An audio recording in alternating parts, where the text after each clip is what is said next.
the question that arose yesterday was, what has the scripture given to you, and how are they for your life? You understand what I mean? And there's a second question. You can input a lot of wisdom of the scriptures, but it doesn't mean that you have realized them. So how was your process of realizing also?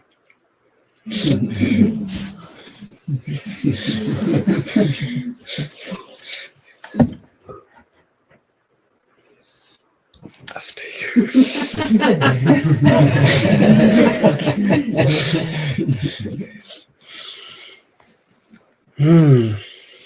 Okay.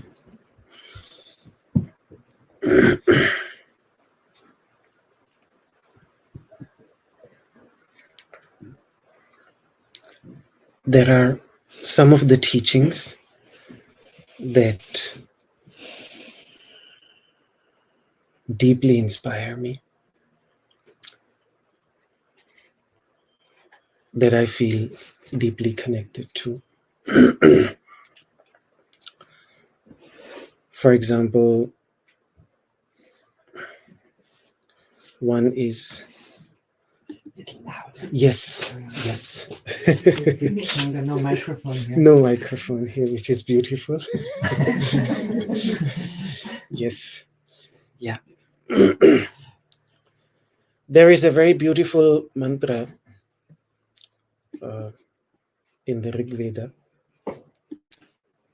Ano bhadraha kratavu yantu vishwataha adabdhaso aparitasa udbhidaha. This sort of has, I feel like, set the tone for the inquiry that, first of all, dedicating life sounds a very big word.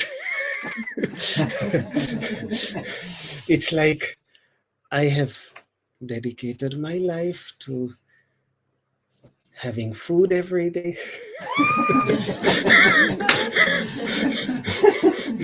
dedicating my life to sleeping every night. So it's the same. It's just the joy, the peace, the happiness, the sense of lightness that the teachings bring. So it's really an enjoyment. It's really something that, when there is so much silence, then why not to enjoy the silence a little bit more by sometimes connecting with absolute silence, also inner silence, which is the highest. And then sometimes connecting to the sound that came out of that silence.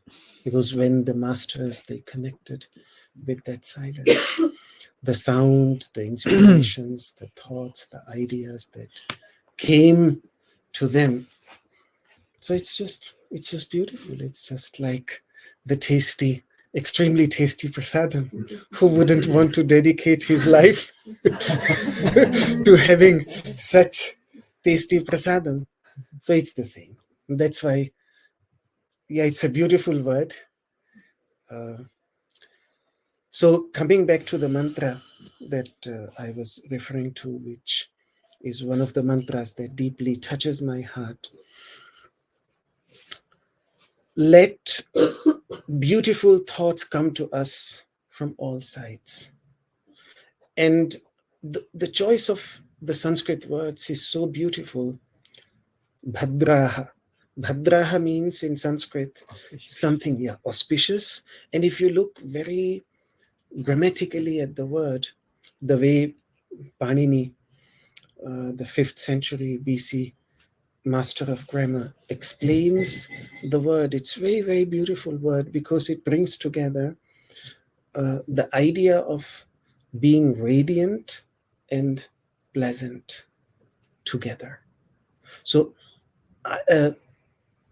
thoughts or ideas that are auspicious, and auspicious is a word that is a little bit, I don't fully understand what it means even in English. Auspicious. Yeah, auspicious.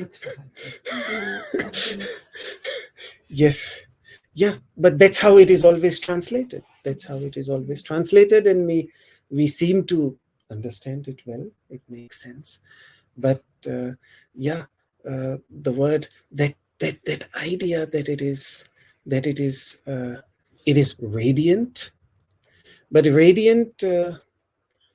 For example, the sun in India is very radiant, but in the summer, it's not at all pleasant. Then sometimes some things are pleasant, but they can contain the darkness of ignorance. And so somehow this is a beautiful word that connects the idea of radiance as well as to be pleasant. Anu bhadraha kratavaha. Kratavaha means, of course, thoughts, but inspiring thoughts. Thoughts which lift us up. Thoughts which fill us with some kind of inexplicable energy. Thoughts that pushes us to walk up here, no matter how difficult it is, no matter what a challenge it is, but still the thoughts that push us up on such similar tirthayatras. In India, we're going to Gomukh, Kedarnath is even more difficult, more challenging. And so such thoughts, may they come to me from all sides. Why should there be any hindrance, any blockage? And the next portion is also very beautiful. Ano bhadraha kratavo yantu vishwataha adabdhasaha. What is important at adabdhasaha can be explained in English as either thoughts which are not violent towards anyone, which don't cause us. This is very important, that the thought, the inspiring thought, and the inspiration that it gives us should not become the cause of anyone's suffering. And a related meaning of the word is also that thoughts which do not strengthen my pride or arrogance, but on the contrary, make me pranadapi sunicena. Pranadapi sunicena. It's written there. The message is clear. There cannot be. So thoughts that instill that humbleness in us towards all living beings as a manifestation of whatever we call that. We love to call it Krishna. Some love to call it by many other different names. But no matter what they call it, to see its presence, what Bhagavan Shri Krishna, Ishvaraha Sarva Bhutanam Hriddeshe Arjuna. He doesn't say Sarva Manushyanam. He doesn't say, in the hearts of all human beings. He says really in the hearts of all living beings. So, adabdhasaha, and then let them come unhindered, without any hindrance. And there is in fact no hindrance for any thought to come to us. We can explore the teachings of great masters, saints, and sages from all the different cultures, religions, traditions, nationalities. No one is stopping us. And today it's easier than ever But, and that's where the beautiful explanation that my master used to give to this was that the moment you think that I am perfect the way I am, the moment we feel that I know everything that needs to be known, the moment I feel that my religion, my tradition, my views are just perfect the way they are, the moment we think like that, in that moment, the journey has stopped. In that moment, growth has stopped. In that moment, beautiful thoughts stop coming from all sides. That's the only hindrance there is. So we press them away. Otherwise, look at the, Bhagavatam has everything. Look at the beautiful story of Adiguru Dattatreya.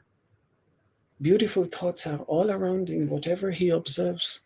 Messages, deep teachings, wisdom is coming to us. Why? Because his door was open. His doors were opened. He was ready to learn and understand from everyone. When he looked at the honeybee or at the yes, in the Uddhava Gita, yes. He didn't, when he saw the honeybees, he didn't check whether they belonged to his sampradaya.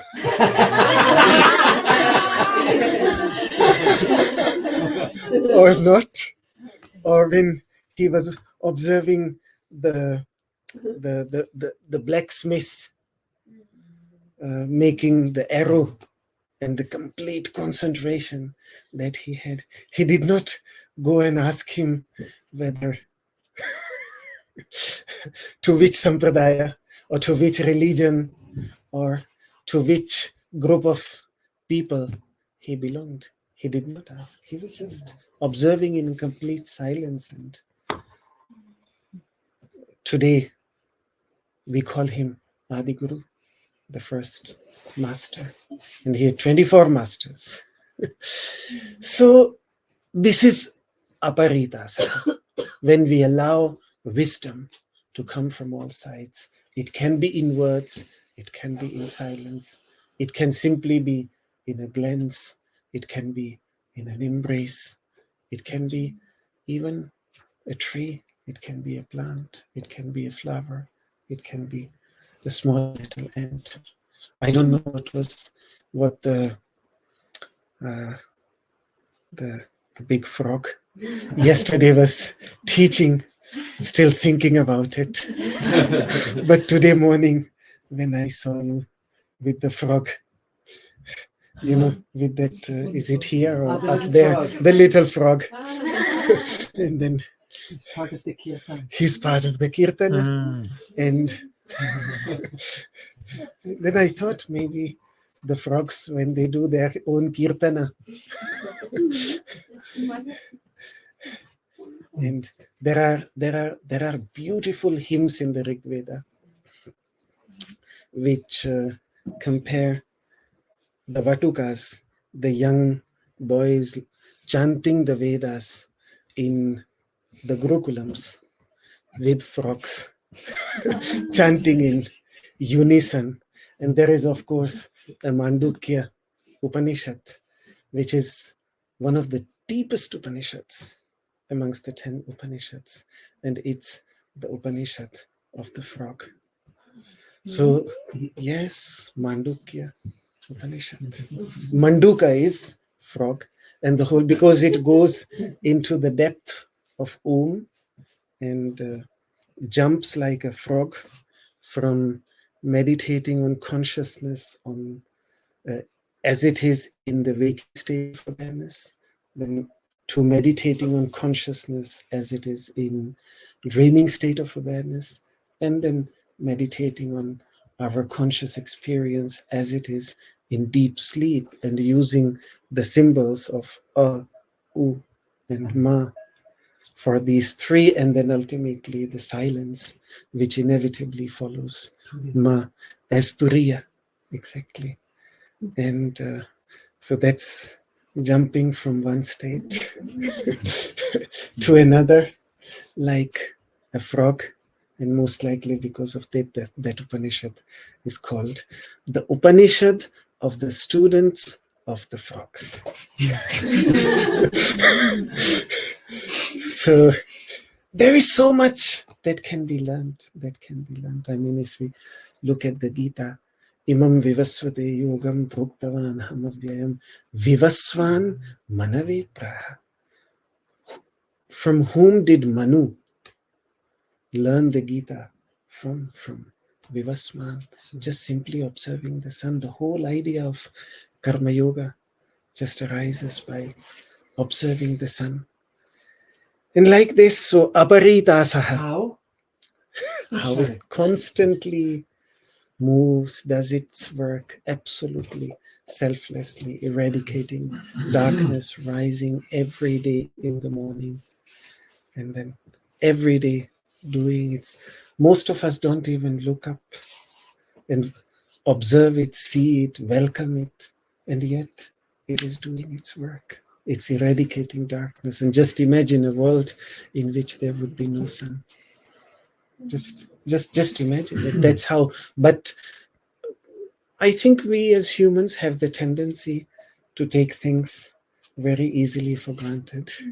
And we immediately forget the essential things that maybe not so much here, because here the sun is quite often absent, so its value is still sometimes people, as far as I don't know how it is now, but in my childhood people used to call each other in Turgau, and now on top of that mountain the sun is out, let's go. And I think today you have I think today you have those apps, perfect meteor, what is it? Yeah, Meteor Schweiz, where you can see where the sun is out and then you can be there. So I think, yes, here we still value, but sometimes in big cities like Delhi, Mumbai, I wonder if a person ever even thinks about the sun.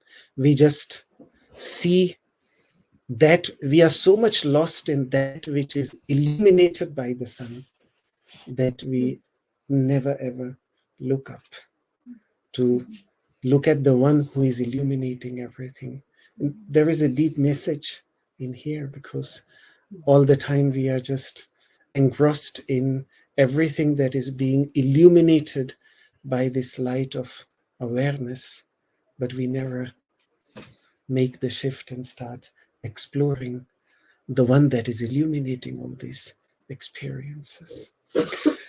So aparitasaha, let such beautiful thoughts come to me unhindered. And the last word is also very, very beautiful. Udbhidaha. Udbhidaha means something that made, like when we are gardening, then we find sometimes plants that have thorns, like weeds. So they need to be uprooted.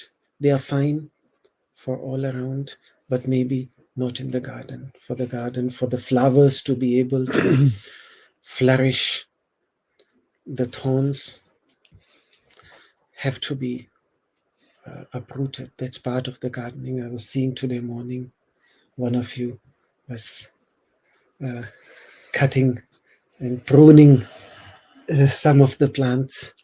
It's a meditation in itself, and it's a deeply symbolical work that we need to do with the garden of our own heart. So thoughts that may prune our overgrown bushes a little bit, thoughts that may uproot some thoughts that are negative, some thoughts that cause pain and suffering to us as well as to others, like thorns. May these thoughts uproot from the garden of my heart, such thoughts. But so this idea of acceptance and readiness to learn from all sources of wisdom that has been at, and these are passages, I mean, the fact that it is a passage from the Rig Veda, which is at least 1500 BC, so that makes it at least by modern dating methods 3500 years old. So, and we consider these texts as the defining, as the teachings of the founding fathers of this path of inner exploration that arose on that part of the holy Mother Earth. I think the whole earth is holy, but the part of the Mother Earth, the Indian subcontinent, you can really see the spirit. Similarly, ekam sadvipraha bhaudha vadanti, this acceptance that yes, the truth is one, but the wise express it in so many ways. Why the truth should only be expressed in one particular way? It can be expressed in so many different ways. So just because you asked me, so just sharing some of the passages that that really deeply inspire me. In the Gita, it's Sarva Bhuta Hite Rataha, to be constantly engaged, passionately engaged, because Rati is that passionate engagement, to be passionately engaged in the well-being of all beings. And all beings, I mean, I cannot fix all beings, but I think the point is really that whenever the opportunity to serve arises, then there should be no sense of discrimination. There should be absolutely no sense of discrimination. If there is a plant in front of me, I serve it. If there is a creature in front of me which needs to be taken care of, then not the idea that I'm helping it, but the idea that I'm serving it. The whole idea of bhakti, because bhakti on one side, the word means it's often defined by the masters as sattvasmin parama prema, supreme love. But how does that supreme love get expressed? Bhaja sevayam, through seva, through service. So even not the sense that helping someone, but really serving someone. And that spirit comes into our hearts, and we do it absolutely passionately. With passion, with love, with affection. That's what I feel. That's what I feel here. So all I can say is immense gratitude to Krishna Chandra Das Ji, for Krishna Chandra Prabhu Ji, for creating such an open space where the doors and the hearts are wide open, welcoming, just welcoming, Sarva Bhuta Hita, absolutely Sarva Bhuta Hita. And Philip, who made it possible for me to come here all the way from Zinal, Bern, and big winter tour, such a long journey, and making it possible for me to experience the Chota Ganga of Switzerland, the Aare, and the Chota Himalayas, the mini Himalayas. Yeah. So, so exploring the teachings, they give this sense of lightness, elevation, some direction. The other thought that came to me when you were expressing your thoughts was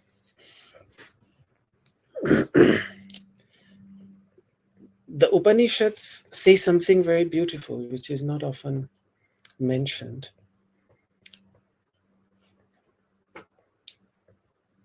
Grantham Abhyesa Jnana Vijnana Tattvataha. The meaning of this mantra from Brahma Bindu Upanishad is very beautiful. That first of all, study the scriptures with tremendous dedication. And Bhagavan Shri Krishna uses two words in the Gita, which has also been used here: jnana and vijnana. Jnanam vijnana sahitam yajyatva mokshase shubhat. The word jnana and vijnana, and these two words are immensely important. The way my teachers explained it, that when you receive knowledge from someone, may it be a text, may it be a teacher, may it be a lineage of masters, which is what sampradaya or parampara means, which is why we sampradaya, even the word sampradaya actually really means the wisdom, the practical understanding, the lifestyle that we have received from a parampara, from a lineage. That is what sampradaya really means. So that is jnana. And then when it becomes experiential, when we start integrating it into our life, and when we start feeling the same thing in our life, and we feel that, oh, this is not only information, but this really is connected to my feelings, my experiences, my own life experiences, then jnana transforms into vijnana. Vijnana is really first-hand wisdom that rises from within, which, if you look carefully, Krishna doesn't say you will find in the Gita or in the Vedas or anywhere, but towards the end of the 4th chapter, he actually says where to find this experiential wisdom. Nahi jnanena sadrusham pavitramiha vidyate. There is nothing as purificatory as this wisdom, but where to find it? Tatsvayam yoga samsiddha kalena atmani vindati. A person finds that wisdom within oneself with time. So first of all, it requires some patience as we walk on the journey. It's like you have to sow seeds. That's what the masters do. That's what the lineages do. That's what such sangha, such satsanga does. Some seeds are sown, and then it's there is a story of a monkey which my teachers used to teach. He ate a mango, and then he wanted to eat more, and there were no mangoes left on the tree. So somebody told him that if you want to get more mangoes, then you have to sow seeds of mangoes. So he brings a mango seed, puts it into the ground, covers it, and then immediately uncovers it to check whether some mangoes have arisen or not. So it's not that fast. When the seeds, it's kalena, with some time. And of course, that doesn't mean that we sow the seed and just sleep next to it for the next 10 years, and then in 10 years we will have it. No, we have to put water into it every day. We have to put some cow dung or such manure into it to strengthen it. We have to protect it from the Wildschweine, wild pigs, and yes, wild boars. In India, it's the gomata, it's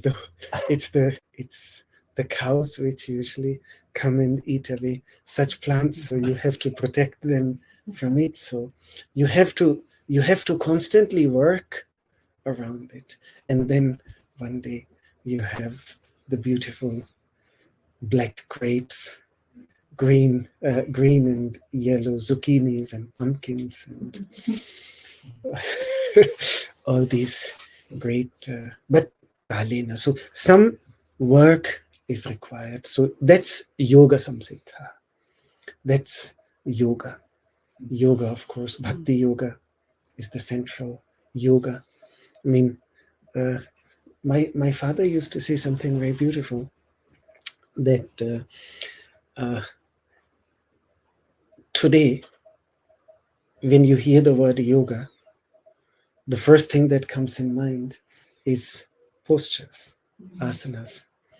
But if you go to places like Vrindavan, and if you look at the medieval texts, whenever the word yoga is used on its own, at most of the time, it meant bhakti yoga. It was the default meaning that when the word yoga was heard, immediately the first thought that came was bhakti yoga. And then if you added something to it, jnana yoga, karma yoga, all these words, then those words were added. But the word yoga in itself immediately, just that perfecting one's heart, that's all. That's what matters. So that section, the approach to studying the texts, and I think this approach is so important, otherwise we become rigid with that. So that's why this, which comes from the Upanishads itself, it's a verse from the Vedas itself, Brahma Bindu Upanishad, that practice and study the texts and take out the essence of jnana and vijnana, and then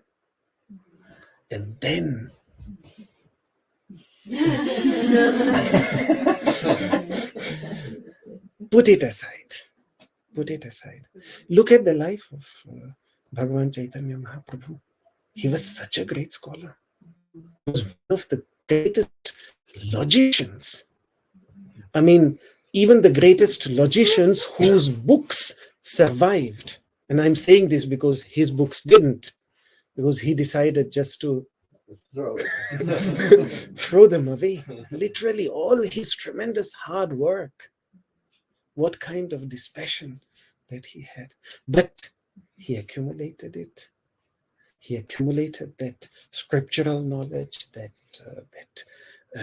rigorous, logical approach, what the Upanishads usually call Shravana, listening to the teachings, then Manana, critical analysis, and then Nididhyasana, experiential understanding. These three steps always are central to when we engage with any study. First of all, listen it, and then see if it makes sense to us. And if it doesn't make sense to us, there could be many reasons. Maybe I misunderstood it. Maybe it's not applicable to me on this level on which I am. Maybe it will become meaningful after 10 years. So let me not worry about it.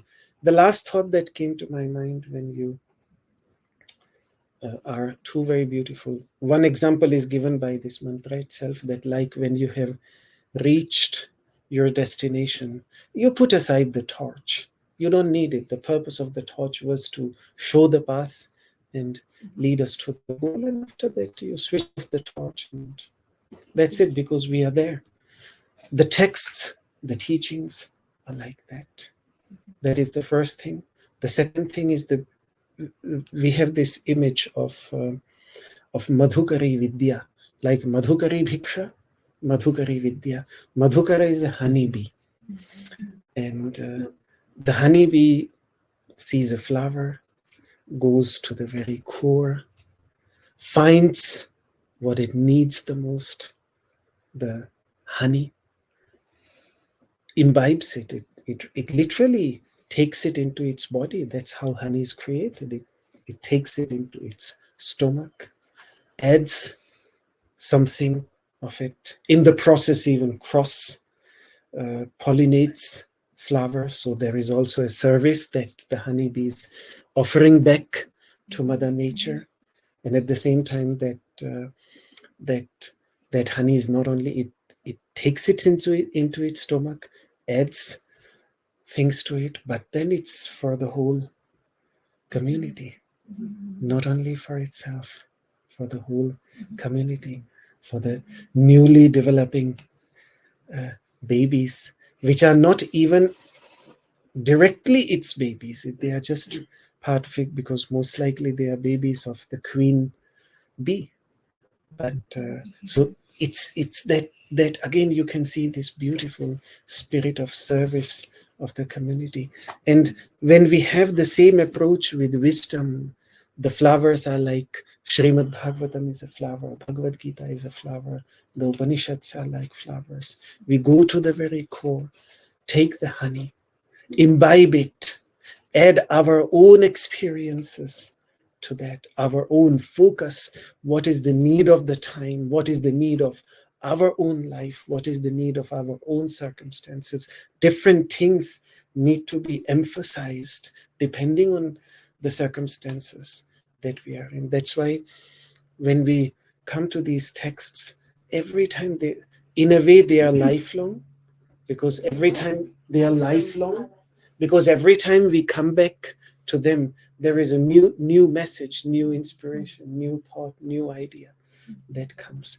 And yet then at some point the capacity to leave it aside and go beyond it into complete silence in places like this, that is also immensely important. So it's a balance of both studying and not studying.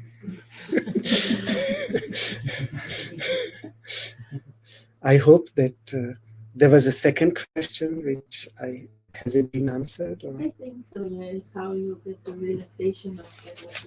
Yes. But is there a third one? That's for her. Yeah. Yes. Yes. Third one. There is a simple question. Then, for example, sometimes I had a Bhagavatam, and then I had 5 translations of it, and each translation was saying something different. Yes. And at one point I was thinking, Ananda, if you want to understand maybe really Krishna consciousness, you have to study Sanskrit. What would you say about this? Learning all the 4,000 mantras of Panini. Panini's Ashtadhyayi. Yes, Sanskrit is a language. So first of all, the beauty of Sanskrit is that it does not have any geographical identity in India. Sanskrit did not belong to a particular region, and the reason of that was that there were many Prakrita languages all over the country, and Prakrita means natural languages, like the languages that we speak. They naturally are born, they get naturally created, they evolve naturally. But after looking at all these Prakrita natural languages, a process of refinement was undertaken, and the people who did this process of refinement were great maharshis, great yogis. In fact, the greatest authority in Sanskrit grammar is Patanjali, Panini and Patanjali. They are the 3 great masters, Panini, Vararuchi and Patanjali. Panini is the most ancient. Vararuchi and Panini, they had competition since their childhood, and Vararuchi always was showing Panini's mistake, and he does that even afterwards. I wouldn't call it mistakes, I would call it the points that Panini missed, and that gives us the complete grammar, because on one side Panini has these 4,000 aphorisms, and then Vararuchi points out the points that he missed. And then we have, as the commentator, Patanjali, who is also the great master of yoga.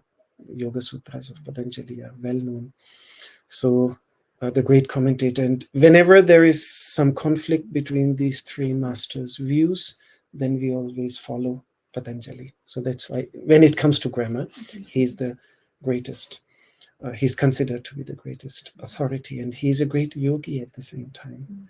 He is He is for whom Ishvara Pranidhana, which means complete surrender to the divinity, is the central practice of yoga for him.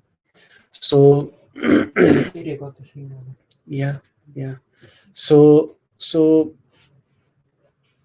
these masters, they created a language which could convey the deeper experiences of absolute silence in as clear words as possible, which does not lead to any kind of doubt. And that's why one of the prayers of Patanjali, Yogena Chittasya Padena Vacham, the one who helps remove the impurities of the heart through yoga, through his teachings of yoga, and the impurities of speech through his works on grammar. And the impurity of speech is that when there is no clarity, when we are not clear, does it mean, did he mean this, did he mean that? So that is the plus side of actually spending some time with the Sanskrit language. Then precisely this issue that because I work as a translator, I worked as a translator, even just translating into Indian languages, which are derived from Sanskrit, like translating a Sanskrit text into Hindi language, where many a times the choice of the words is the same. And yet what I realized over these years, that ultimately the translation is my understanding. It's my interpretation. It's the way I understand it. And somebody else's understanding, somebody else's interpretation may absolutely differ.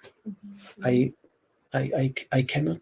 This is the viewpoint that I have, and I'm presenting my viewpoint. So, however faithful I want to be in my translation, ultimately, that faithfulness is dependent on the best of my understanding.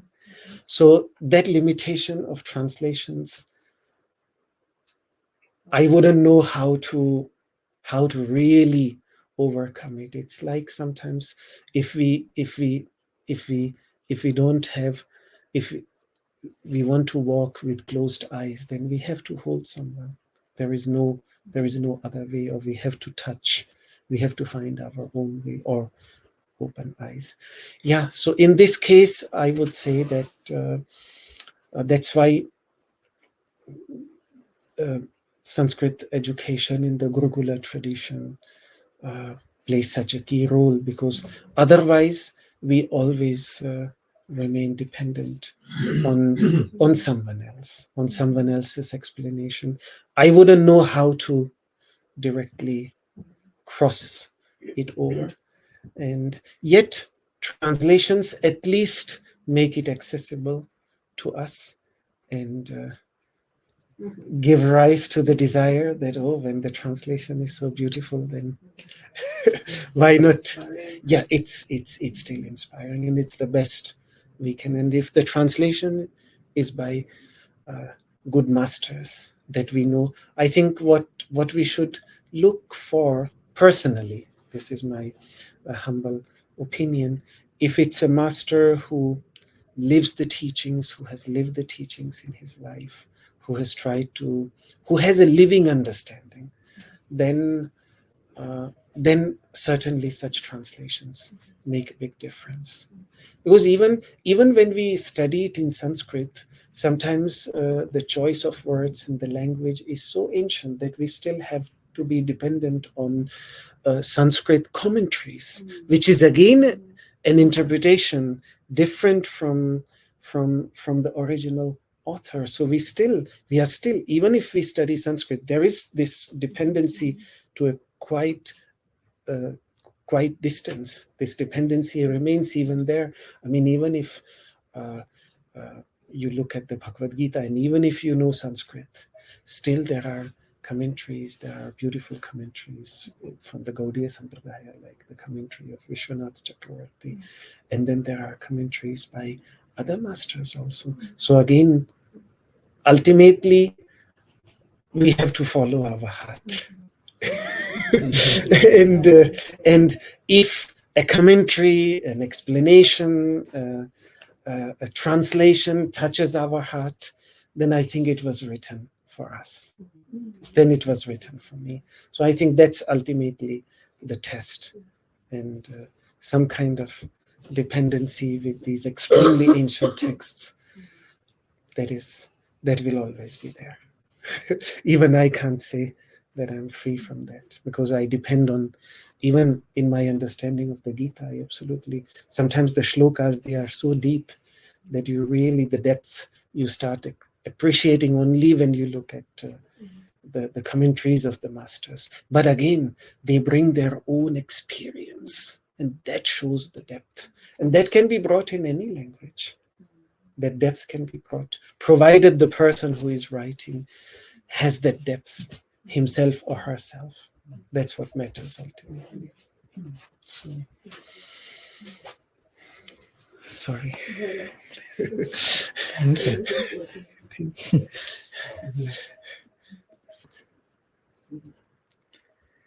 Sure. Yes, that was my request yesterday evening, that I want to hear. Only because it's his request to serve in seva. Okay.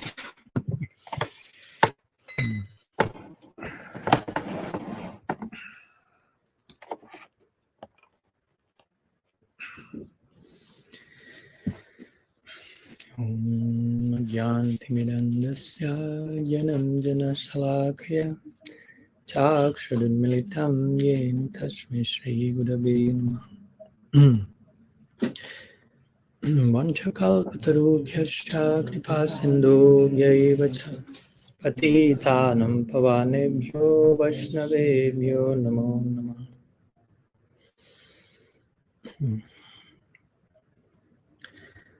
So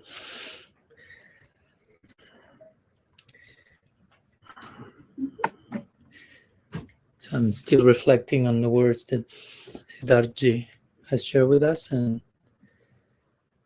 although Ananga Manjari's question was a personal one, like what has been one's own experience in that, I feel fortunate and blessed that through hearing him I find basically many points in common, not to say all, in terms of how to approach scripture and what has been one's experience. Not to, of course, compare myself, because there's no point of comparison, but just there's some fortunate commonality on the journey.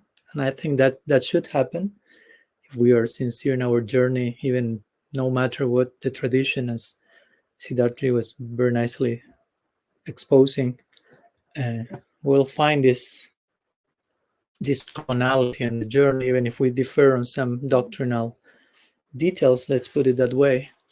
There is such a deep common foundation.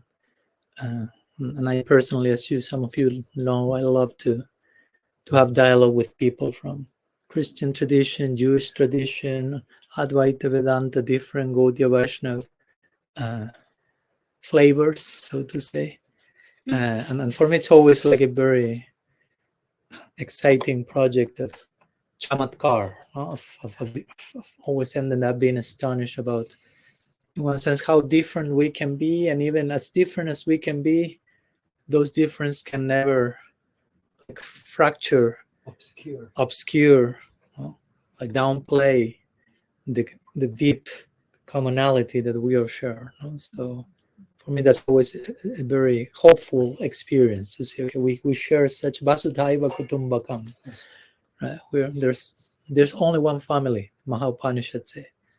There's only one family. I really like what Siddhartha said yesterday about the wall.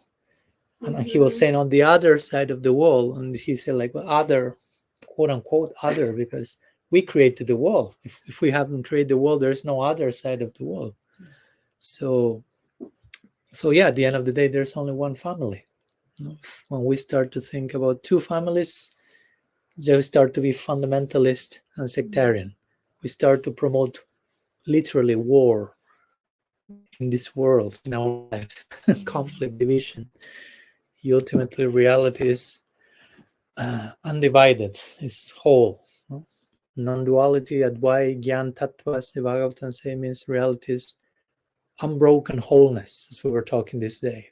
You cannot break reality in parts. Of course, we see reality in parts, but that doesn't mean that's how reality looks like. That's that's our illusory filter. So I deeply appreciate the many things that Siddharth Krishna said. I may try to elaborate a little bit on some of those that I feel may be complementary to what he said in connection to my personal experience.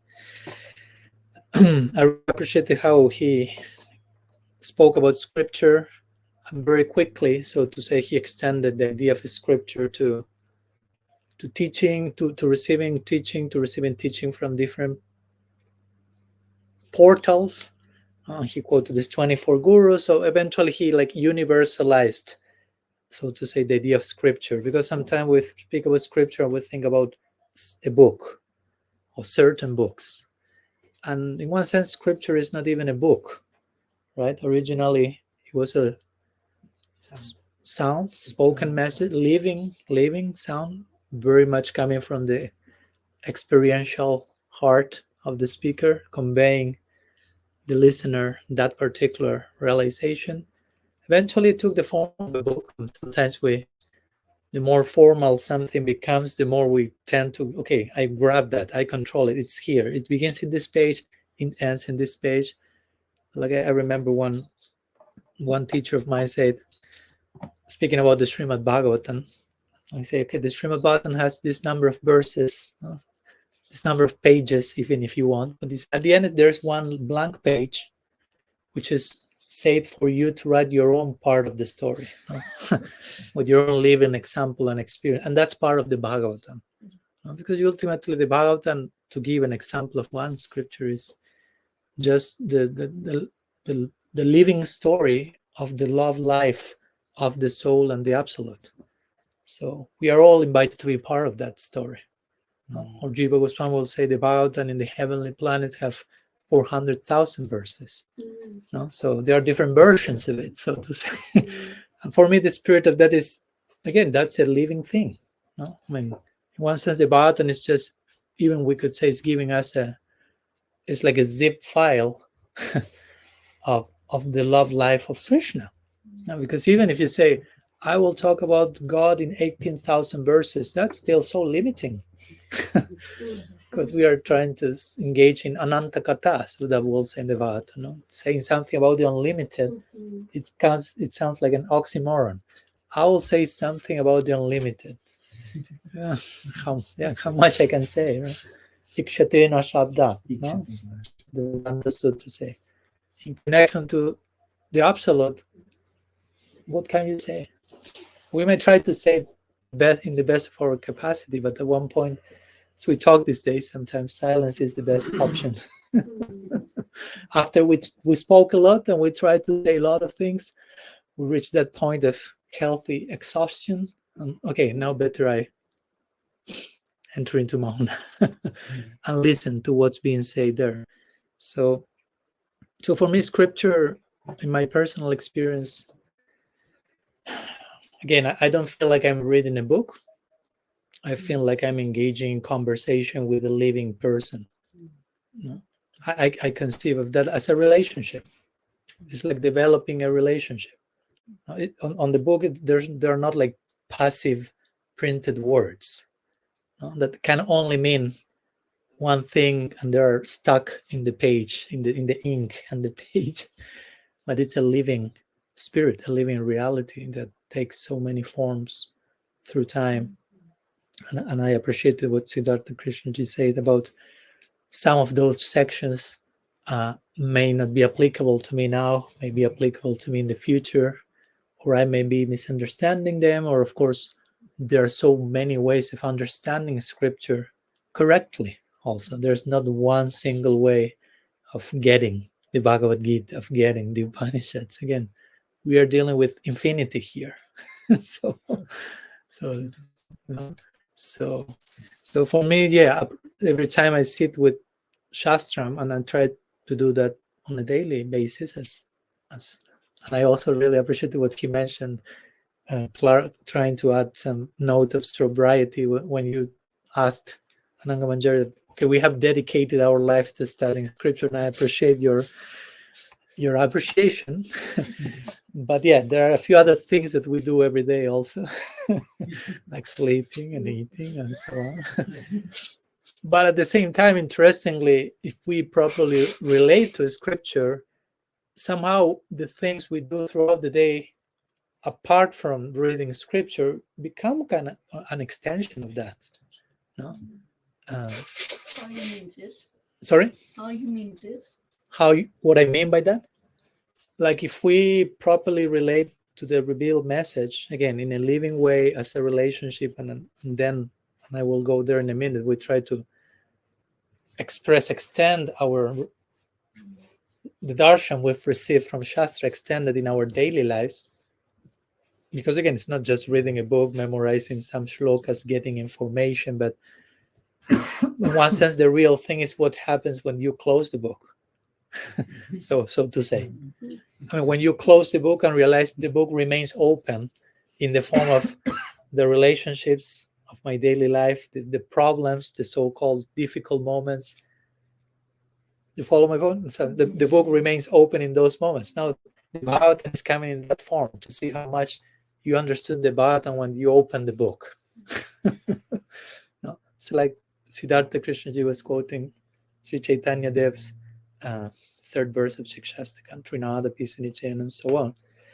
And there we are invited to cultivate humility, tolerance, compassion, forgiveness, and assertiveness, if you will, and anyhow, all these virtues.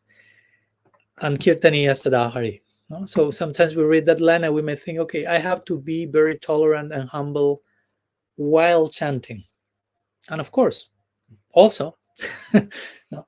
But the main thing is when you wake up from your chanting, you open the door of your bhajan kutter, so to say, and you relate to life, reality, how much you express those qualities in your relationships with everyone, no? With an ant, with any of these quote unquote, ordinary entities or circumstances. So you ultimately, there is nothing ordinary, no? And that's my point. Then if we get that idea, our experience of Shastra will be even when you are sleeping, even when you are taking a shower, when you are doing things that are ordinary, still you are reading scripture in watching a flower. Again, Mahaprabhu's the most important instruction in our tradition is that verse from Sikshastakam. And the most important thing said by the most important person begins with the word grass. That's interesting. That puts in context a lot. No? The most important for us, the most important thing starts with the word grass. So there's something there. And Sanatana Goswami comments in his Brihad Bhagavatamrita, there's a very interesting line. He says, if you relate to a blade of grass for what the blade of grass actually is, you attain all perfection. So that immediately threw me back to Trinada Pisanichena. Like, look at the grass, and everything is there in one sense. Perfection is everywhere. That's the teaching ultimately. Perfection is not in one particular direction, in one particular planetary dimension, in one particular book, in one particular tradition. If you have the eyes to see, perfection is where perfection is not. Like we were saying the other day when Prahlad was with Hiranyakashipu, and Hiranyakashipu asked him, so where's your God? I don't see him anywhere. And Prahlad was looking everywhere, and he was like, where is he not? I'm finding difficulty in not finding him. That's a tough question. Where is he? Where is he not? He's everywhere. So, so that's a gradual fruit of studying scripture. I will say, no, that we see that nature is a scripture itself. Nature is a book, an open book, full of teachers, full of teachings. of course, it may all begin by having a literal book and having a literal teaching who is telling you this means this means that. There are stages in learning. So in the beginning, it's just you just go to the teacher and listen and don't say anything so much. But eventually, we develop this capacity of extending the lesson, so to say, to every every moment, every corner of our day, and that's a real proof for me. If we are studying Shastra and memorizing sections and becoming pandits or whatever, however you may like to put it, all that has to be with the purpose of taking us to a deeper introspection with ourselves. Like, for example, the very term swadhyaya. Many times swadhyaya is used for scriptural study, but Siddharth Krishna, please correct me if I'm wrong. Also, swadhyaya means like meditating on yourself. Absolutely. Swa means on yourself, your own self, and dhyaya. So swadhyaya means meditating on yourself, but also you translate it as studying scripture. So we have to tattoo samambaya. You have to put all this, reconcile this, to put this together. So you are studying a scripture, but in one sense that has to take you to meditate on yourself, to be introspective, to think, okay, what do I do with these teachings? How do I apply that in my life? How this particular teachings is relevant for me in this chapter of my life? Again, in 20 years, I don't know, for the last 20 years, I've been reading the Bhagavad Gita, and it's always a new edition, so to say, although it's always the same edition, but we are new editions of ourselves as we are growing. So it's a new meaning. So it's a new message, it's a new commitment, it's a new call. So what the Gita means to me today and tomorrow. So it's a daily upgrading of our understanding. Srila Siddhartha Maharaj will say we are students forever. So we are. It's never comes a moment when I say I've mastered this, because the nature of the gift, so to say, is endless. So I can the nature of grace is such that I can remain a student forever. That's actual grace, and that which makes me a student forever. If the grace is something that at one point I can no longer be a student and I can only be a master, that's not so graceful, at least in my opinion. So the message of Shastra is of that nature. As we're quoting the Gita and the Bhagavatam the other day, Tadeva Ramyam Ruchiram Navam. It's always new, it's ever fresh. At the same time, on the conclusion of the Gita, the same. Sanjaya is in ecstasy, recalling the whole conversation over and over again. So he's not bored about recalling the same, quote unquote, same conversation over and over again. So yeah, contacting scripture means contacting an ever-evolving reality. So for me, that's an important point. I take the book, but it's not a book. It's a living thing. It's something that is in constant expansion. The essence is in constant development. But of course, again, we need many times proper guidance, proper connection to develop those eyes, to know how to approach such a living thing. But when we have those eyes, even in some cases, and we have many famous examples, since you were also asking about Sanskrit education, and of course, I personally love that. But also, we find so many examples of people reaching the very essence of scripture without that education, just to give hope to some, because sometimes we can make of all this something elitist as well, and instead of making it inviting for people to belong, we create like a very selective system that doesn't sound too generous. It's not the nature of the invitation. So there's this famous example of Sri Chaitanya Dev when he was traveling in South India. You know it probably, and he was traveling. He's just one person with the Bhagavad Gita crying. So that took his attention.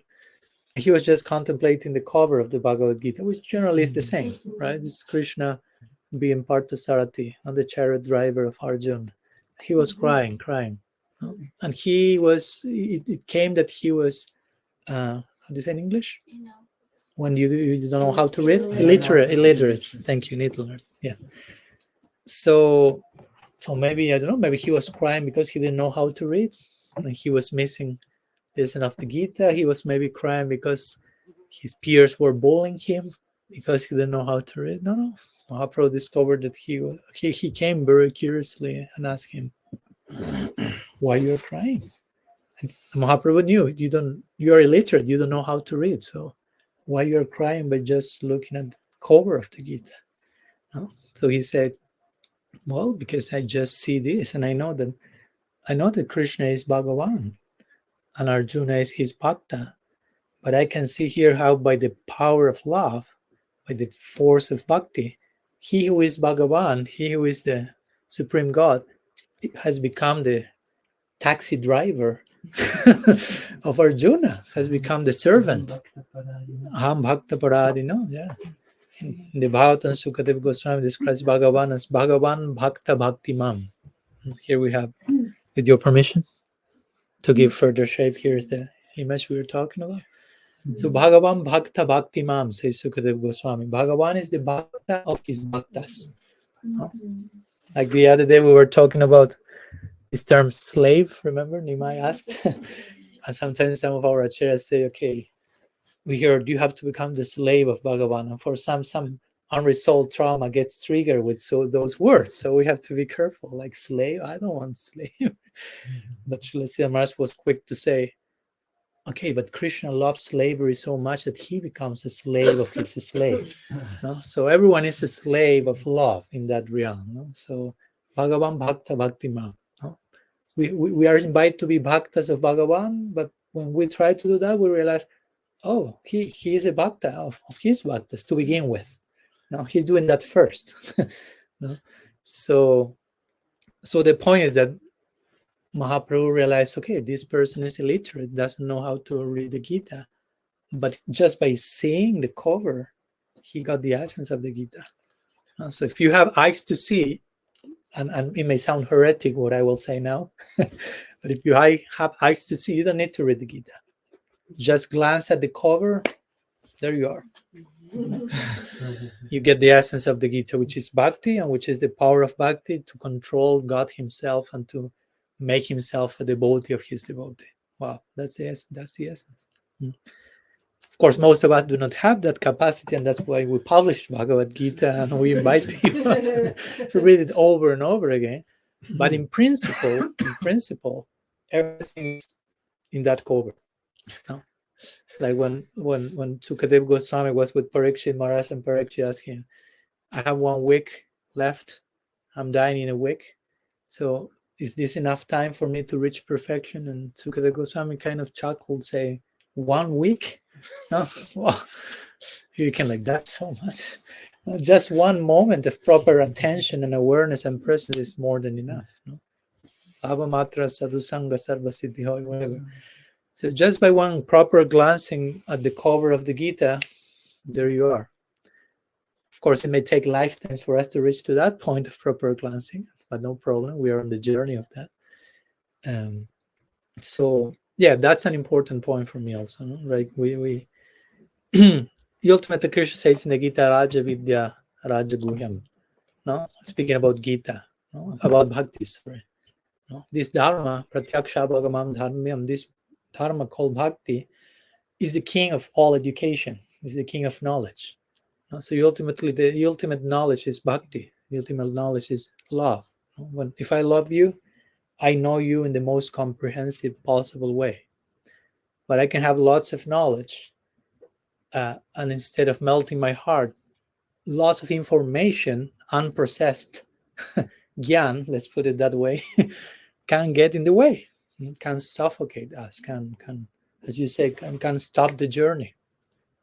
That's why Rupa Goswami say, don't read many books. And of course, once someone asked Prabhupada Bhaktisiddhanta, what does it mean, don't read many books? Because and here's this other thing, he said, don't open many temples, don't have many disciples. And he was explaining these verses, and one of his followers said, but he was like conflicted, like, Gurudev, but you are doing all those things. You know? At least it seems to me. I mean, you have like 64 mats and thousands of disciples, and you read a lot and write a lot. So how to? I don't want to insult you, Gurudev. I'm just trying to understand the verse. So he say, yeah, he was saying not too many, no temples, not too many. I say, well, too many is a relative consideration. What's many for some?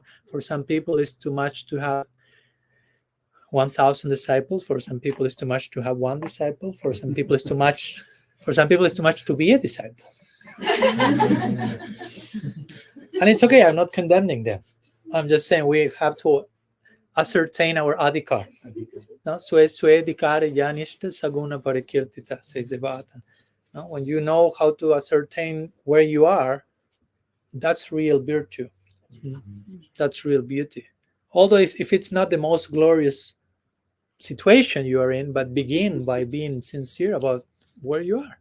And on that foundation of honesty, you can become all that you can be. But first, authenticity, right? Sadhu basically means that. No? Satam, to be honest, to be, even if you are a mess, be honest about your mess. No? That's Apichet Sudurachara, one way of explaining that verse. Still you behave very bad, but you are very sincere in your determination. And sadhureva samantavya, Krishna says, for me, you are a sadhu. So yeah, personally for me, Shastra is and scripture is, again, like an ongoing conversation, an ongoing relationship. Because again, scripture is talking to me, it's God's voice coming through revelation, but also it's inviting me to talk about, to be part of the conversation. So how do I respond to what I'm being told by Shastra? Again, how do I respond with my life, with the way I live my life? That's a big commitment. As Siddharth Krishna was saying, also you have to be, I don't recall the exact expression, but passionately engaged. You remind me,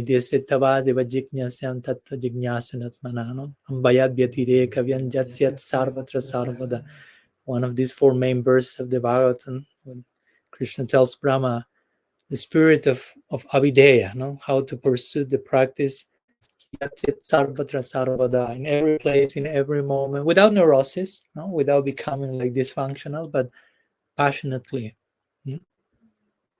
A passionate journey, no? Or like Krishna Chandraji said the other day, adventure.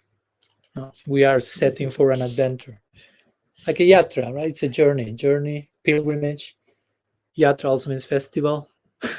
So festival, journey, pilgrimage, adventure, all that put together. So yeah, I will make that point.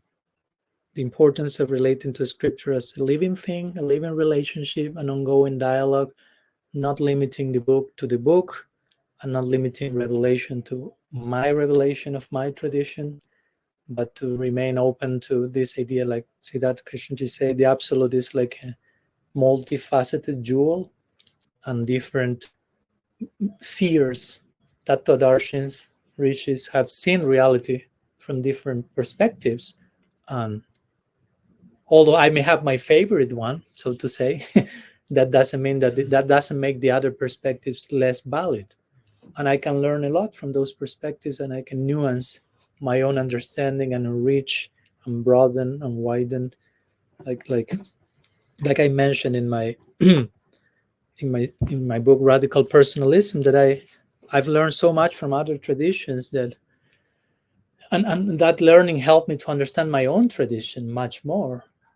So when I go to other traditions, when I go, I'm not leaving one thing to go to the other, but just put it that way. And I'm going to other traditions, and I'm learning, and I'm returning to my tradition with renewed eyes and more faith.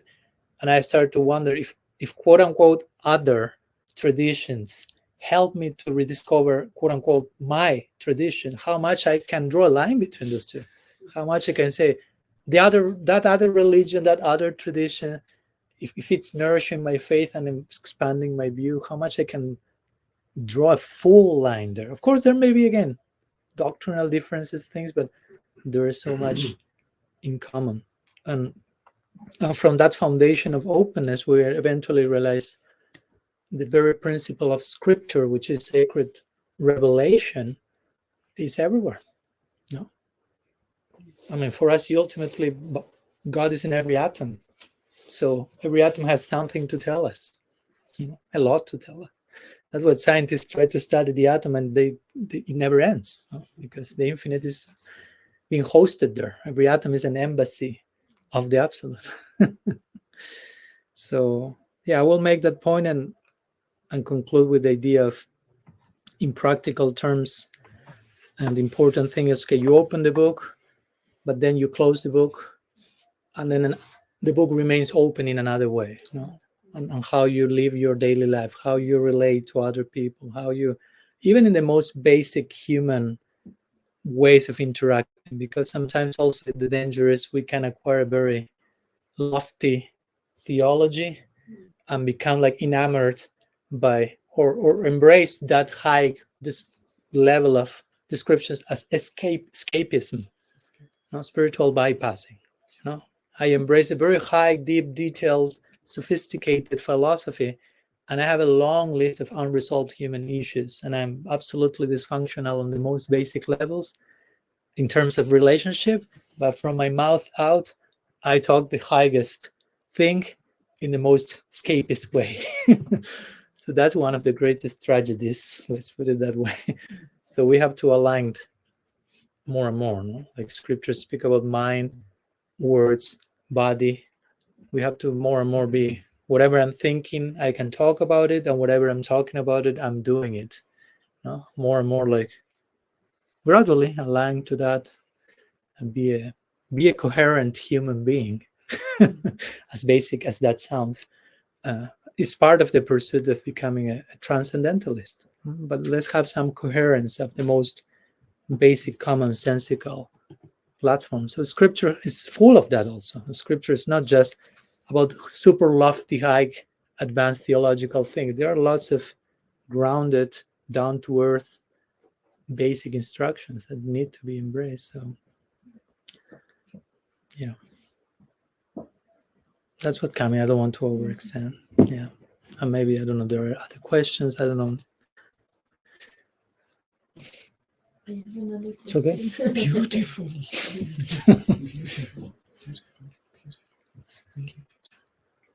Sorry, Ananda. How have you done it by studying, as I said before, with this different translation? How was your way to treat this? Okay. And of course, one clarification: I am I'm work in process, right? It's not that whatever I'm saying is like I've reached the perfected stage of studying scripture. Because in one sense, as we talked the other day, in one sense there is no perfected stage, because they can always become more perfected. Just to make that clarification. But in terms of translations, I appreciated what Siddharth Krishna said, that also each one of these teachers are bringing their experience, and I wouldn't relativize that, like, oh, it's just their experience. I mean, what's more than that? I mean, that's what we are looking for. We're looking for our own experience.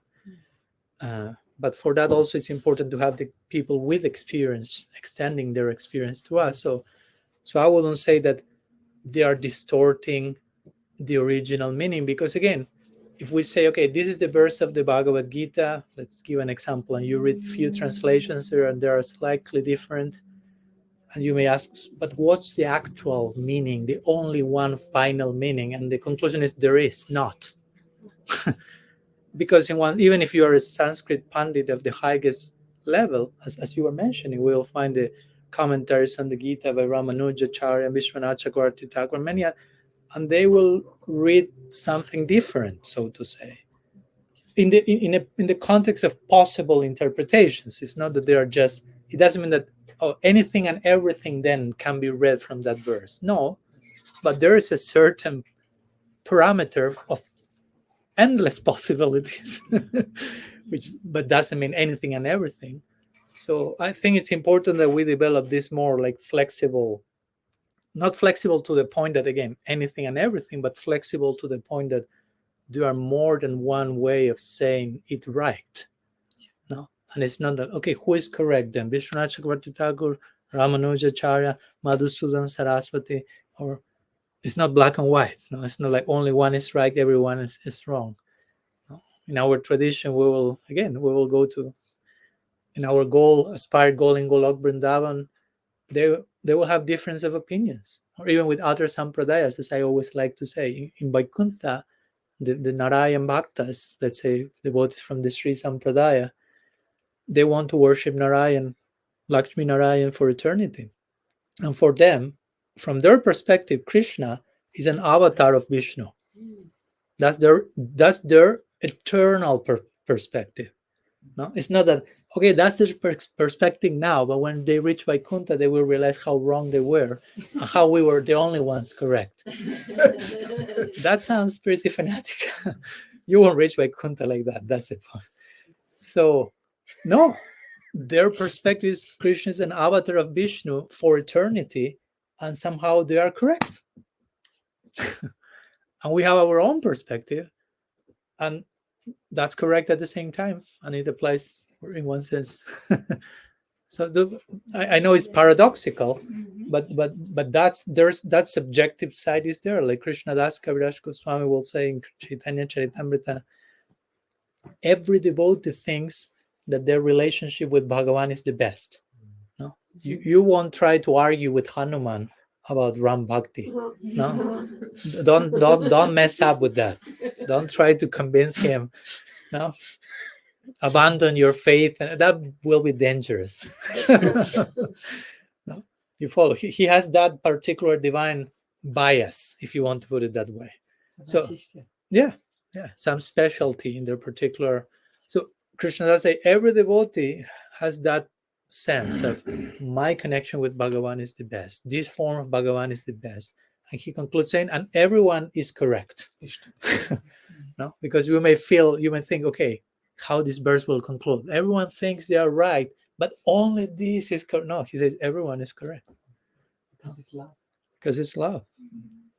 So in love there is place for all the things, even differences of opinion in eternity. So we want to enter into a land where there will be differences of opinion for eternity. Better we get properly trained here and become able to coexist with differences. Because if not, we won't enter there. And even be happy. Be happy, yeah. Be nourished by that. Yeah. As I remember talking recently with a Jewish rabbi, and we were talking about, okay, we have differences, clearly, but at the same time, we have so much in common that if we are able to first establish what we have in common as a foundation properly, all the differences start to become ornaments, no? Alankar. Without that foundation, the differences end up in war, killing each other, literally. But with proper foundation in place first, differences enrich the experience, give it a taste. Not even are not the problem, but are part of the solution, so to say. But first, we have to have the proper foundation in place. So yeah, I will repeat in regard to your question, Nangamanjari, what Siddharth Krishna ji say, that if those translations are coming from realized masters, we can trust their experience. No, and despite differences, we can appreciate those differences from this perspective that we are talking about. And eventually we need to have our own experience, no? Because at one point it's not enough to just bargain the experience of some other person. No, we are called to have our own experience. Pratyaksha avagamam dharmyan, Krishna says in the Gita. Bhakti is understood by your personal experience. In fact, Sanatana Goswami in Brihabhavatamrita says from the three pramanas, Shabda, Pratyaksha, and Anuman, he will say Pratyaksha is the highest. Well, generally we hear Shabda, and in one sense it is, because Shabda ultimately it's a form of Pratyaksha, right? For us, Shabda, personal experience. So Shabda means like the revealed knowledge. You can say the Shastra, but for example, for us, Srimad Bhagavatam is Shabda. But what is Srimad Bhagavatam? Mhm. Vyasadev's Pratyaksha, Mhm. his personal experience in Samadhi. So his Pratyaksha becomes someone else's chapter, if you want to put it that way. Yes, Damayanti, do you agree? Sure? Okay. I want to have Damayanti on my side. Always. I need her blessings. So yeah, my point is, at the end of the day, we are called to have our own experience. In the beginning, we may need to rely on others' experience and listening, and we are just absorbing. But at one point, we are called by scripture, by the sadhus to, okay, you have to have your own experience, your own discernment, your own criterion, your own, as we were saying the other day, quoting the Bhagavatam, this verse that says, sometimes you have to be your own guru, which for some may sound like shocking. You have to be as generous, as merciful, as inspiring as your Gurudev is with you, with yourself. You have to develop that capacity of enlightening you. So yeah, I hope that helps. Thanks for the question, Krishna Chandraji. I want to expand his stay a little. And we had a little exchange, and maybe Siddhartha, maybe also you, Maharaj, can share something on that. I asked Siddhartha, are you guru now? Famous question. Because, where is the parampara going? And he said a very beautiful word that was touching myself, because we haven't seen each other for many, many years. And it's normally in this world, when people don't see each other for many years, they go, very different directions. But on the sacred path, it's very wonderful that heart friends, even we feel more close suddenly, even we have not had exchange for many years. So he mentioned, no, I'm not guru. I'm no interest in this kind of stuff. But and then he mentioned a beautiful word of his father, and it's called Kalyan Mitra. We are like friends together on an auspicious path. So, and it's my question, maybe you can explore that understanding of Kalyan Mitra, and what does it mean in an exchange, in a spiritual exchange, in Sangha with our friends, that it's not an over hierarchical structure of someone who has like all rights of how it should be, but it's like more a Kalyan Mitra is a very wonderful expression. So maybe because a topic that can also be a shadow of a parampara, of a guru tradition, is it becomes so extremely over hierarchical that suddenly the mitras, they fall out of pictures, the deep friendship, and this is no more nourishing.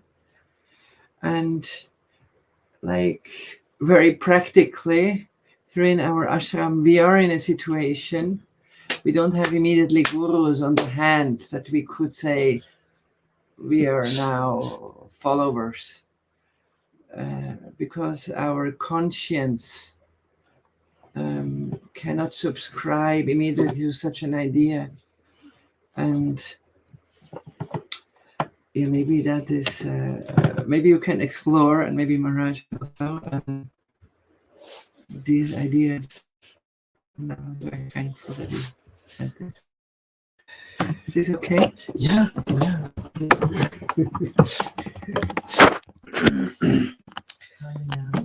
Kalyan. Extrem Glückserhaltung mit.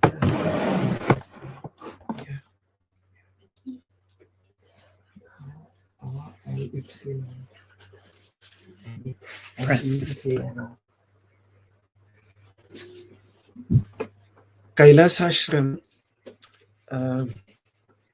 in its origin had a very beautiful had very beautiful yes, yeah, yes.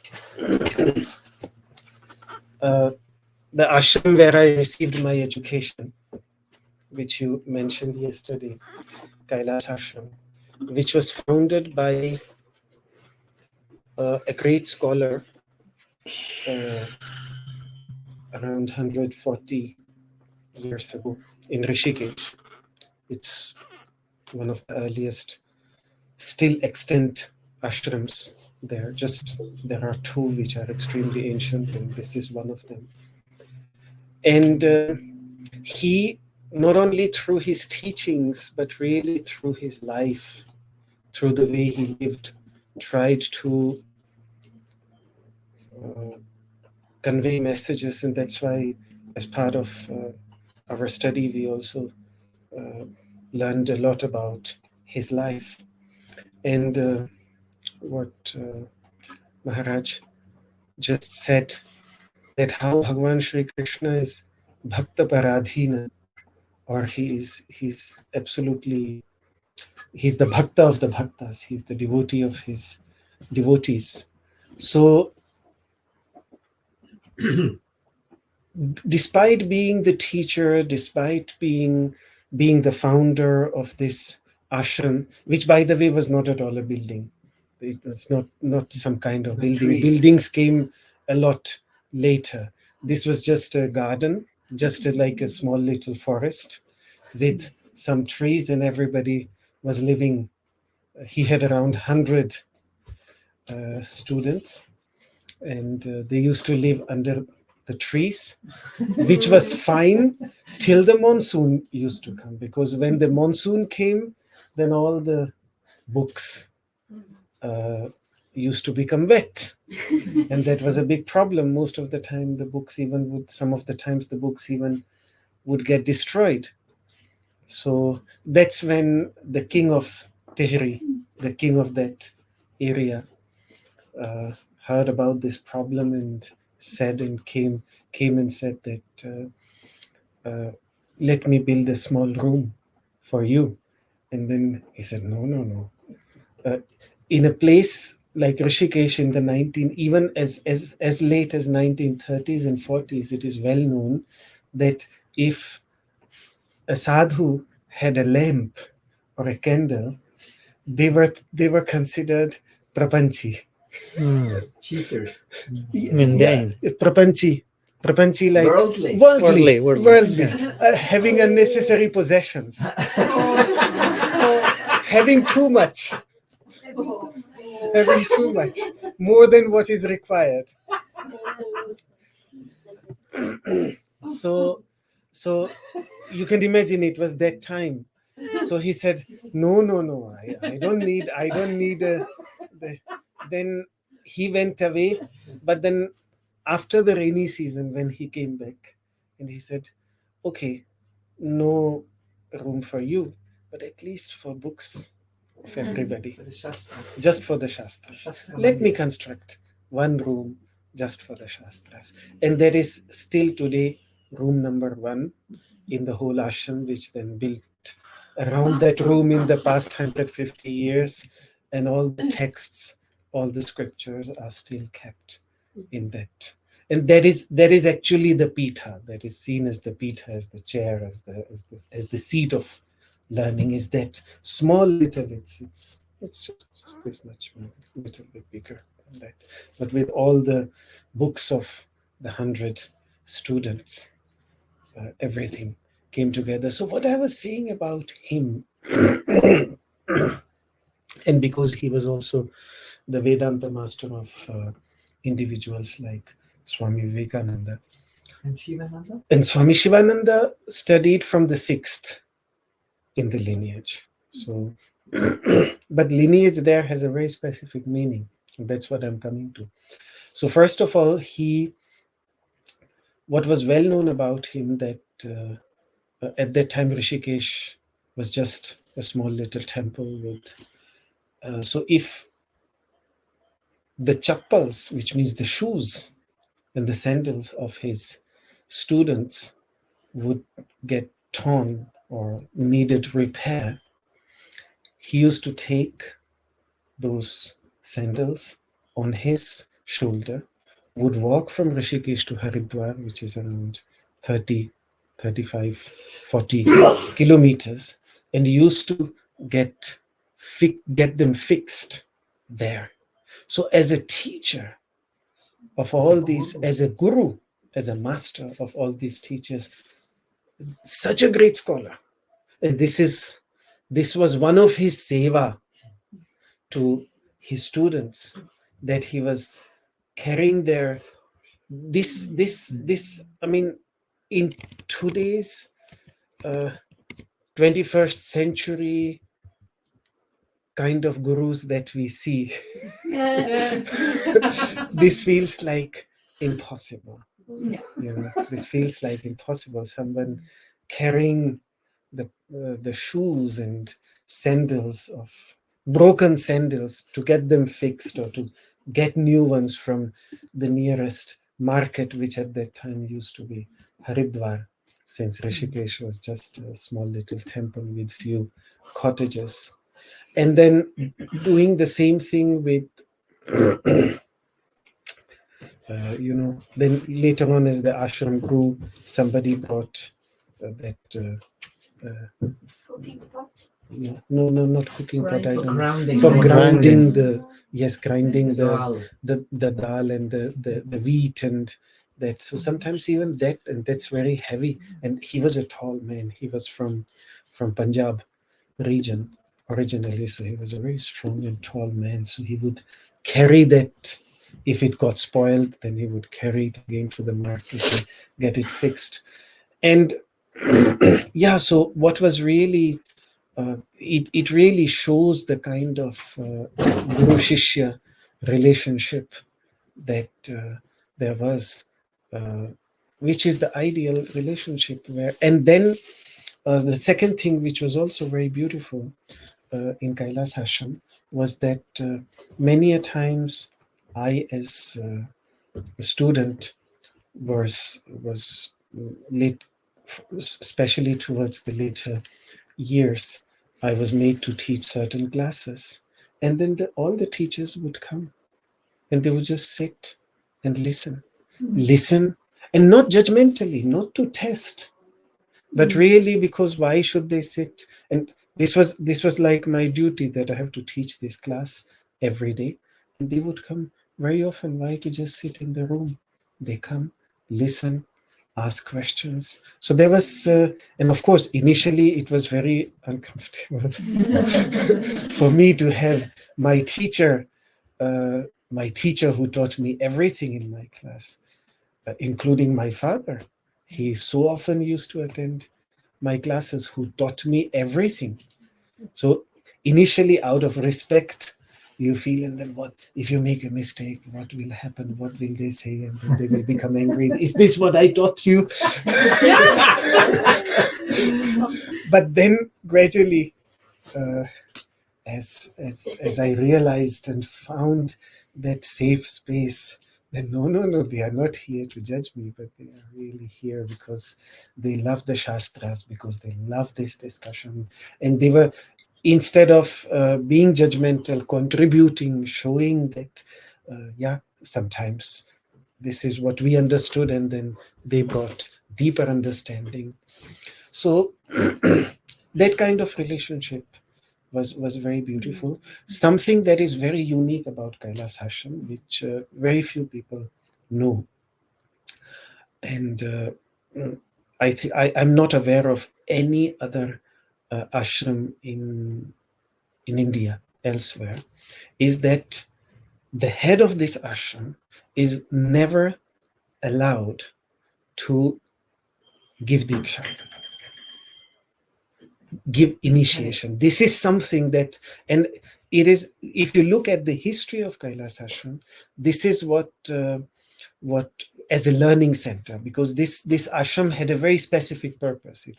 The idea was to create a learning center where students come, study, and then go to serve the society.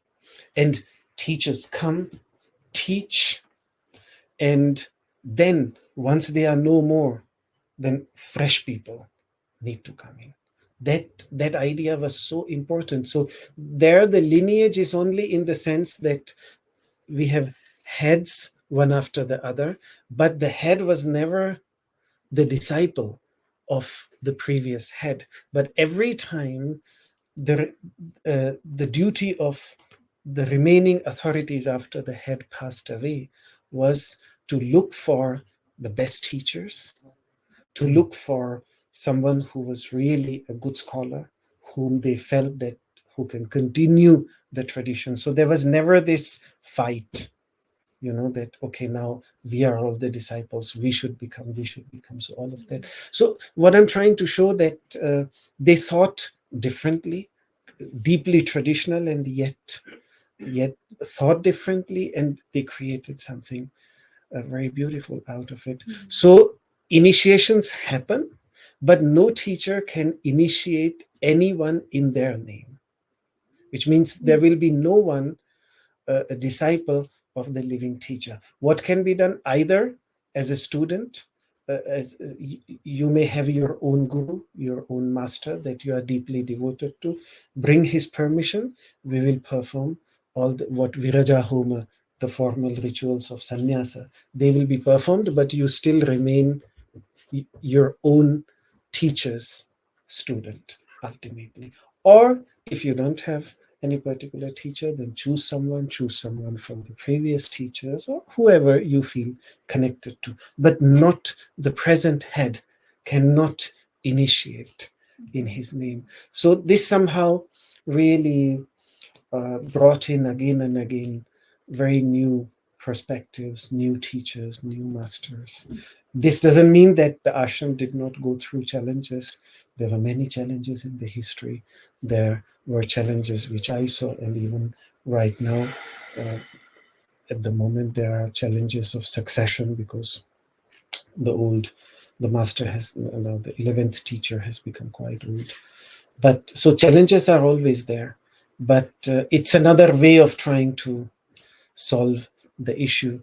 So this somehow, even from a very traditional perspective, it when I looked at it, then and seeing my father, who had very strongly this notion of Kalyana Mitra, which I just came out of my mouth when we were having that discussion, and that openness, and why should it be that formal, but it is beautiful when we have as a sangha, we are together and we share that.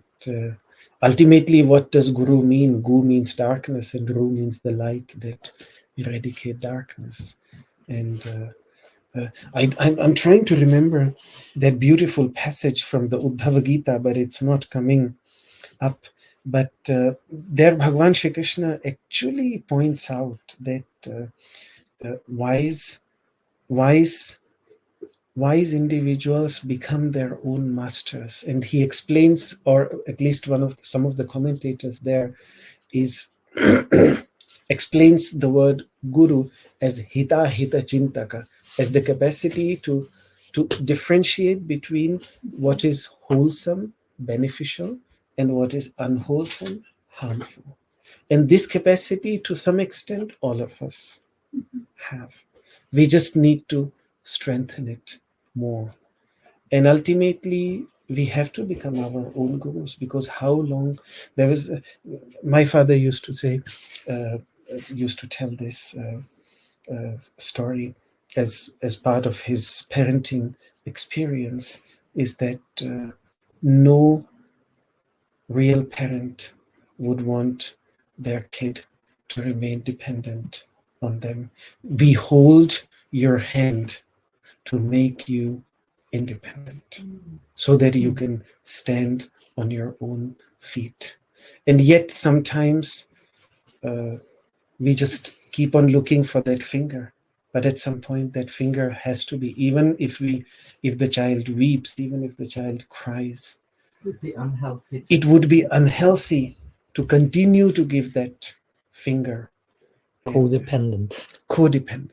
Exactly. So yeah, so instead of independence, but codependence. Exactly. Can you say something? What does it make, this understanding of Kalyan Mitra versus very hierarchical structure? Yeah, I've often thought, I mean, if you really go back to the ancient teachings and ancient masters, you really see this very friendly relationships. You see the Upanishadic masters, how sometimes even the fathers and the dialogue between Uddalaka and Shvetaketu. It's a father-son dialogue. The dialogue between Yajnavalkya, Maitreyi, husband-wife dialogue. Even just, I mean, why should we go far? Krishna's dialogue with Arjuna, how it is a deeply friendly dialogue. You don't see a sense of hierarchy there. Krishna is in fact even sitting a little bit lower. Usually the rathas are made like this, that the Sarathi is sitting a little bit lower, so he would have been sitting a little bit lower. So the sense of hierarchy, but to some extent in the Middle Ages, it seems that when this kingly institutions, because in ancient India, if you look like maybe 500 years ago, there were still many Ganatantras, which were like democracies where kings were elected. And so those who elected them, there were still some kind of less hierarchy, but more similarity. But then when you come to the Middle Ages and you have these Chakravarti Samrats and that hierarchy comes into politics, kingly politics, kingly courts, then somehow some of the institutionalized mathas, particularly big mathas, the heads of religious those institutions, exactly, big religious institutions started to shape themselves in this exactly in the same image. And that is when you start seeing the regalia, the big thrones. And I mean, today sometimes the situation is so bad that you literally have to make sure that the seats of they are not a few centimeters keep the hierarchy in place. Exactly.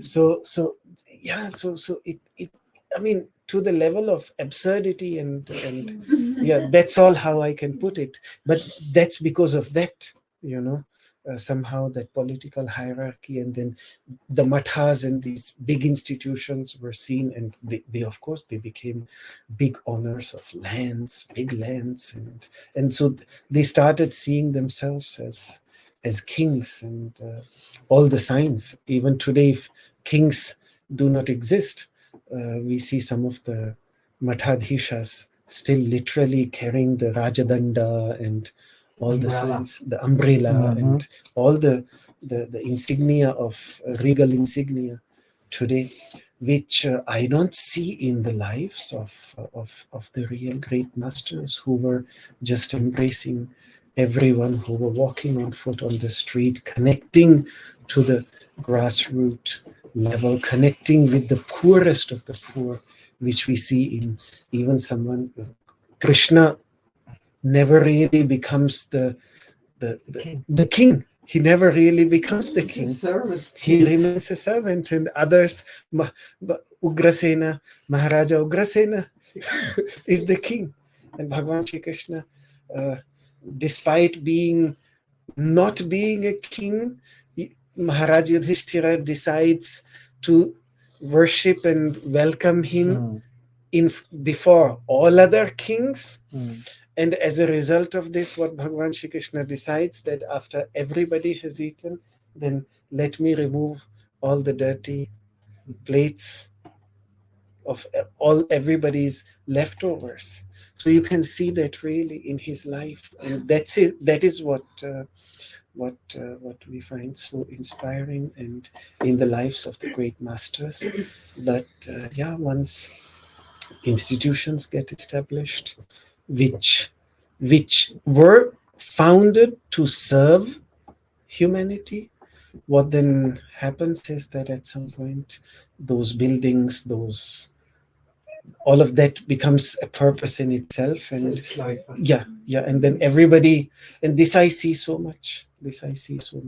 Even in places like Rishikesh, Haridwar, and then humanity starts serving these buildings and these big institutions, and people start giving their lives to those institutions. And I'm not so sure if the original purpose of founding those institutions to serve humanity, to serve all living beings, just becomes like a slogan, and how much it really gets achieved. So, yeah, the idea of Kalyana Mitra is, the word is beautiful. Friends on the path of righteousness. But the problem is universal. The problem is everywhere. We see it everywhere. And I think Christ, whether it is Christ, whether it is the great masters, if you look at the origin, that simpleness, that humbleness,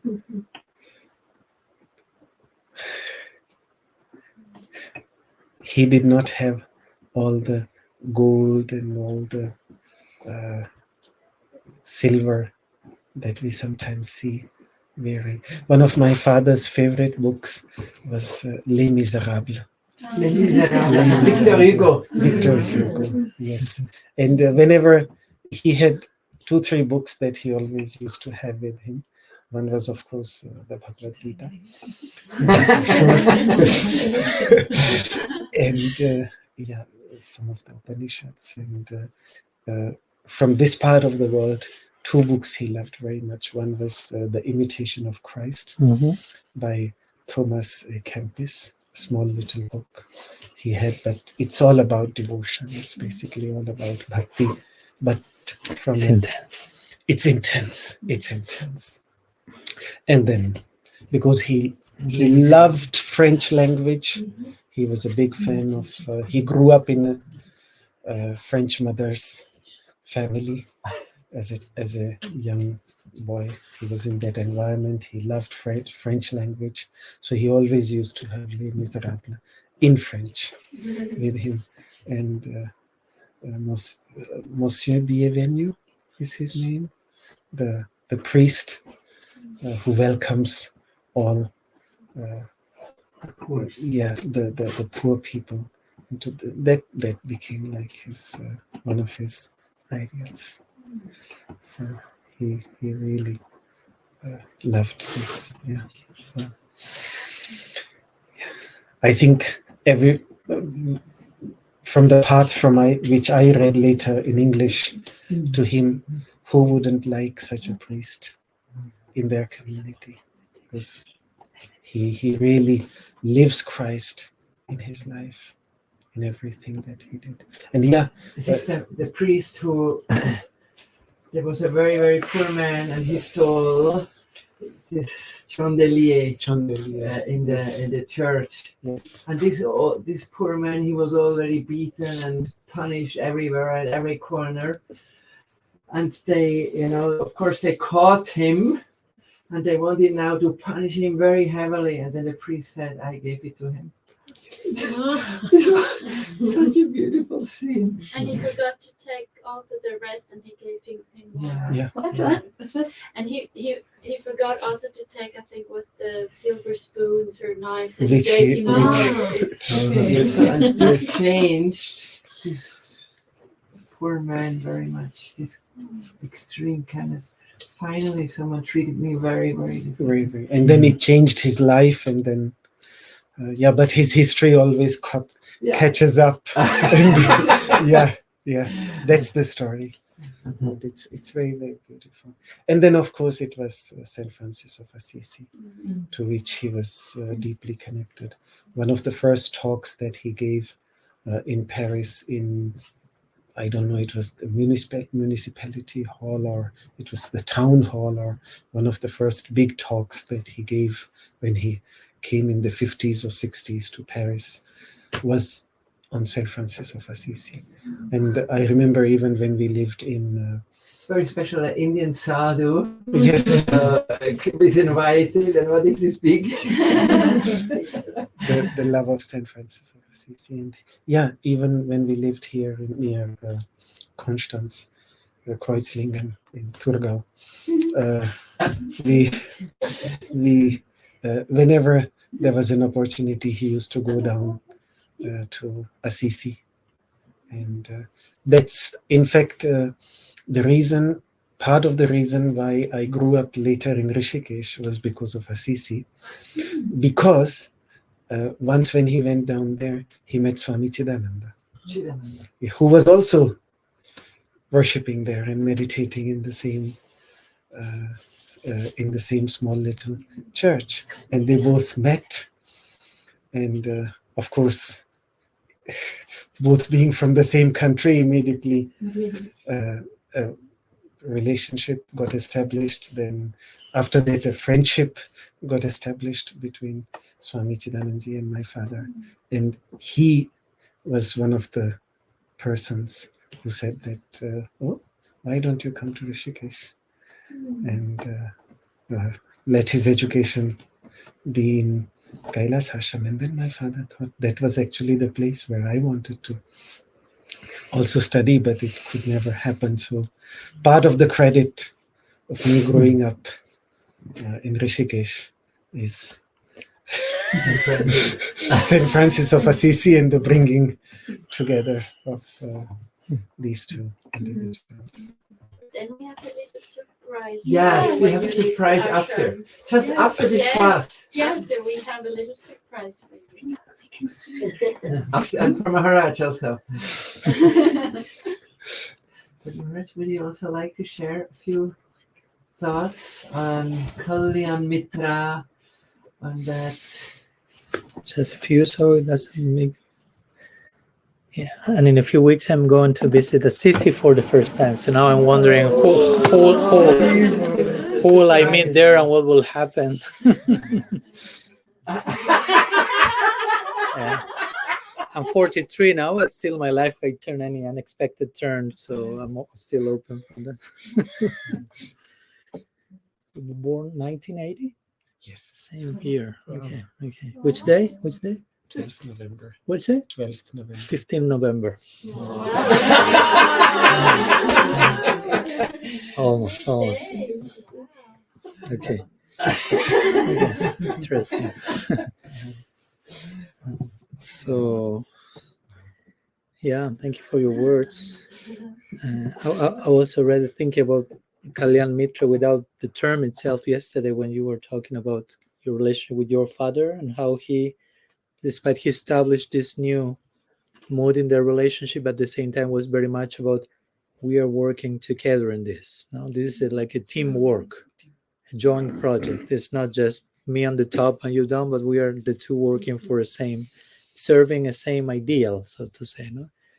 And in itself, that's Kalyan Mitra. And I like that. In my second book, I wrote a whole chapter on Guru Disciple, and main part is about how, going back to this idea of hyper-pyramidal hierarchical thing, and instead of that, a teamwork. No? And the Guru is a disciple in his or own way, he's a servant. So both Guru and disciple are serving an ideal, and are students forever, as we quoted Srila Siddhartha Maharaj. I was thinking when you were mentioning about your own teachers coming to listen to you.